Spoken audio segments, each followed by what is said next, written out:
안녕하세요, 소윤경입니다. 오늘은 아크릴 물감으로 인물 그리기를 해보도록 하겠습니다. 우선 아크릴 물감의 특징에 대해서 여러분들에게 몇 가지 말씀드리겠습니다. 아크릴 물감은 유화의 대체 물감으로 1950년대 독일에서 제작된 이래 현대 미술의 재료로 각광받고 있죠. 유화의 가장 큰 단점이라면 물감이 마르는데 오랜 시간이 걸린다는 점이에요. 유화는 빠르면 3일에서 최대한 6개월이 걸려야 완전하게 물감이 마르는 시간을 확보할 수 있죠. 그만큼 사용하기 까다롭고 덧칠을 하거나 수정을 가하는데 한계가 따를 수밖에 없죠. 그에 반해서 아크릴 물감은 마르는데 소요되는 시간이 10분에서 20분이기 때문에 얼마든지 빠르게 수정이 가능하고 완성을 시킬 수 있다는 점이 최대의 장점이라고 할 수 있습니다. 뿐만 아니라 아크릴은 캔버스뿐만 아니라 종이에도 쉽게 그릴 수 있죠.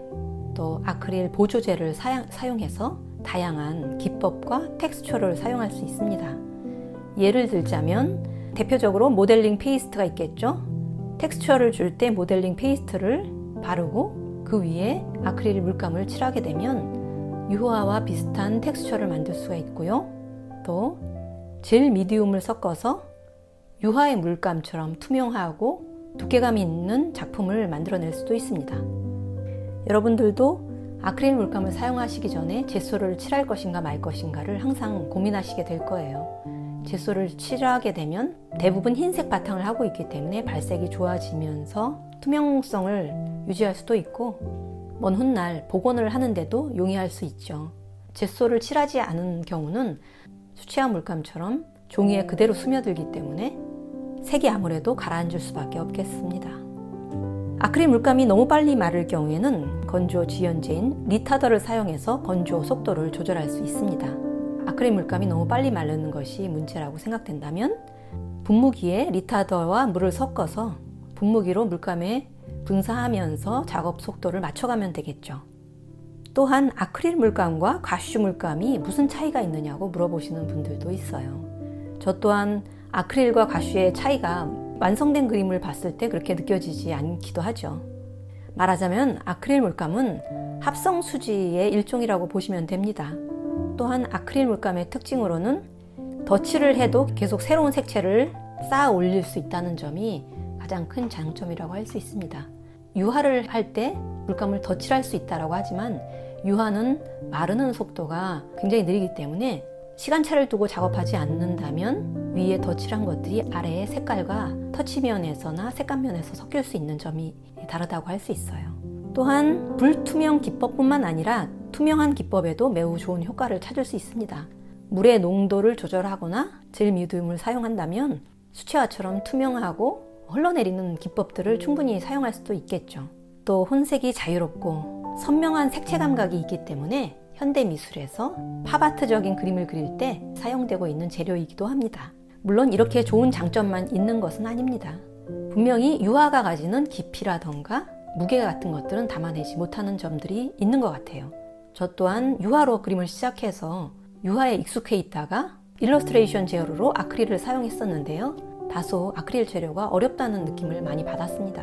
수채화라던가 과슈, 아크릴 유화 물감들은 각기 다른 개성을 가지고 있죠. 이 물감들을 고루고루 잘 습득해서 사용해 보시면 좋고요. 동양화 물감 재료들도 있기 때문에 컬러링의 세계는 굉장히 다채롭다고 할 수 있습니다. 다음은 아크릴 페인팅 제작 과정에 대해서 말씀드리도록 하겠습니다. 우선은 저 같은 경우에는 종이나 캔버스에 연필이나 색연필 등으로 가볍게 스케치를 합니다. 만일 캔버스와 같이 고급 재료에 스케치를 너무 많이 하게 되면 젯소를 칠하는 과정에서 지저분해질 수도 있겠죠. 그렇기 때문에 너무 진한 목탄이나 연필을 사용해서 스케치를 하지 않는 것이 좋고요. 가볍게 스케치를 하시고 난 후 젯소로 두세 번 정도 가볍게 바탕칠을 해주시면 좋습니다. 좀 더 차분하고 가라앉는 색감을 원하실 경우에는 젯소칠을 하지 않으셔도 좋습니다. 하지만 좀 더 밝은 색채와 단단한 질감을 원하신다면 젯소를 칠해주시는 것이 좋죠. 그 다음에 컬러링을 하시면 됩니다. 붓은 어떤 붓을 사용할까요? 저 같은 경우에는 유화붓도 동시에 사용하고 아크릴붓도 사용하고 세필 아크릴붓도 사용합니다. 하지만 수채화붓은 사용하지 않습니다. 유화붓과 아크릴붓의 경우에는 사용 후에는 반드시 깨끗이 붓을 빨아서 사용해야겠죠. 수채화붓의 경우 물감들이 남아있을 경우에 수채화 작업을 하는데 어려움을 겪을 수 있습니다. 사용한 붓은 바로바로 씻어서 깨끗이 말려두는 것이 굉장히 중요합니다. 대체로 캔버스에는 아크릴붓과 유화붓을 동시에 사용하고 종이의 경우에는 아크릴붓 등을 사용하고 세필을 사용해서 완성을 하게 됩니다. 다음으로 지금은 인물 그리기를 하고 있는데요. 초보자의 경우는 식물이나 사물을 그리는 것으로 시작하시기를 추천드립니다. 왜냐하면 식물이나 사물의 경우에는 조금 형태가 정확하게 맞지 않아도 그것들이 쉽게 인지되지 않아서 잘못 그려지었다라고 인식되지 않는 반면에 인물은 조금만 잘못 그려지면 금세 티가 나고 무언가 이상하다는 느낌을 받기 때문이죠. 인물을 그릴 때는 우선 그릴 인물의 나이와 성격, 표현하고 싶은 정신적인 부분들을 미리 생각해 두시기 바랍니다. 인물화는 회화에 있어서 정물화와 풍경화와 더불어 정통 회화의 기초 소재이죠.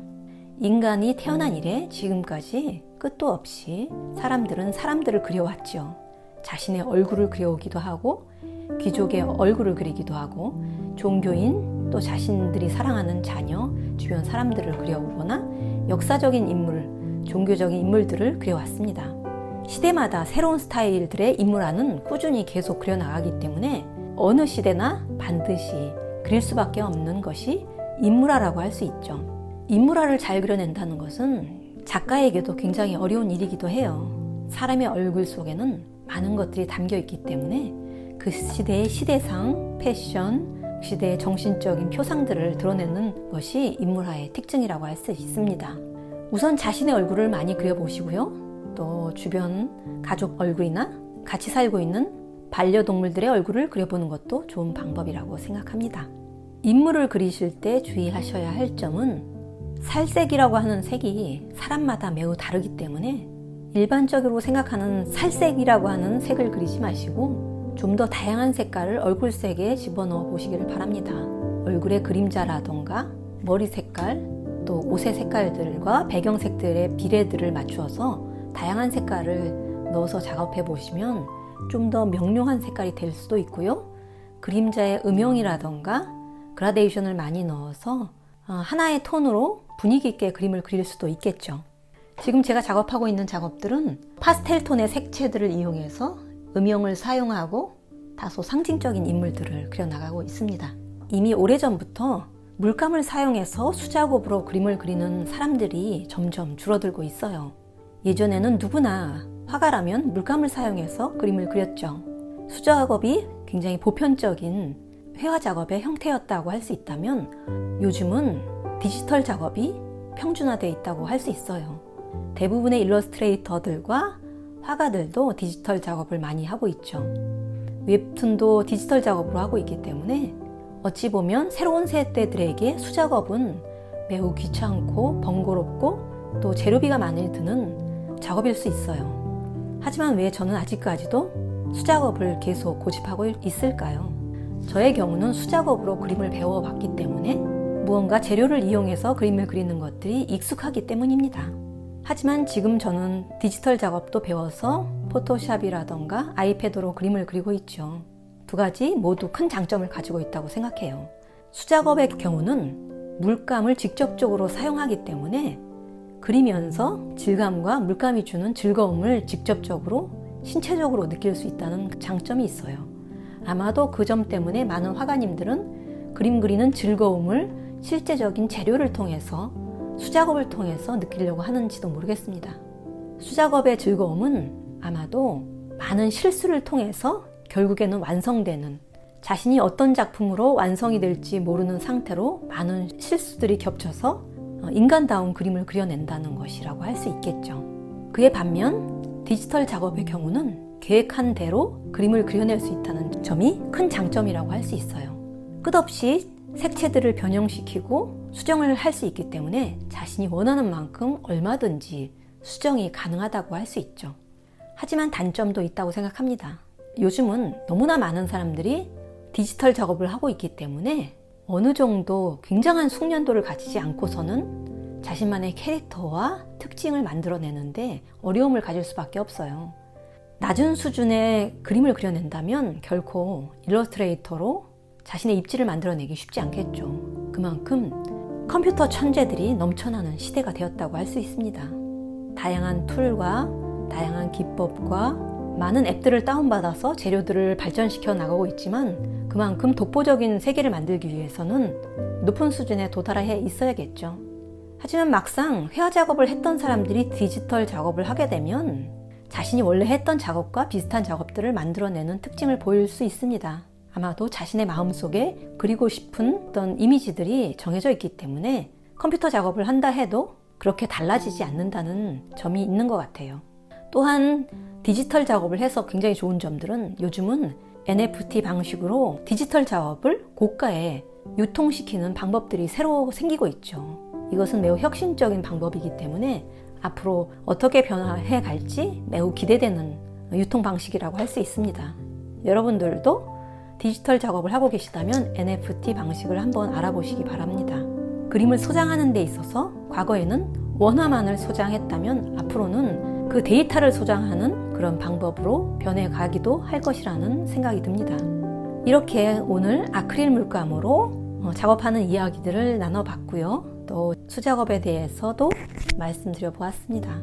저는 무엇보다도 나이를 먹어감에 따라 눈의 피로도를 쉽게 느끼기 때문에 앞으로도 계속 수작업을 할 계획입니다.